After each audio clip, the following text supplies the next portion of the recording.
മുതിർന്ന CPM നേതാവ് G സുധാകരനെതിരായ cyber ആക്രമണത്തിൽ പോലീസ് കേസെടുത്തു. പുന്നപ്ര പോലീസാണ് കേസെടുത്തത്. അമ്പലപ്പുഴ DYSPക്ക് ജി സുധാകരൻ നൽകിയ പരാതിയുടെ അടിസ്ഥാനത്തിലാണ് കേസ്.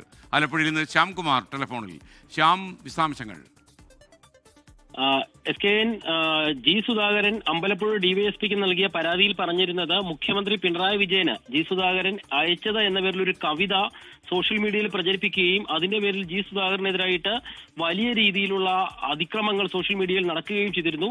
ഇതിലായിരുന്നു അദ്ദേഹം പരാതി നൽകിയിരുന്നത്. ഈ പരാതി പരിശോധിച്ച ശേഷമാണ് ഇപ്പോൾ പോലീസ് പുന്നപ്ര പോലീസിനോട് കേസെടുക്കാനായിട്ട് അമ്പലപ്പുഴ DYSP നിർദ്ദേശിച്ചിരിക്കുന്നത്.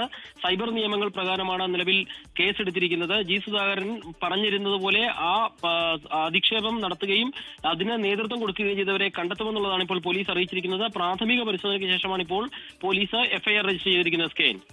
ലോകത്തെവിടെയായാലും ഏത് സമയത്തും 24 വാർത്തകളും ഓഗ്മെന്റഡ് റിയാലിറ്റി പാക്കേജുകളും എക്സ്പ്ലെയിനറുകളും വിശദമായി കാണാൻ ഞങ്ങളുടെ YouTube ചാനൽ നിങ്ങൾക്ക് സബ്സ്ക്രൈബ് ചെയ്യാം.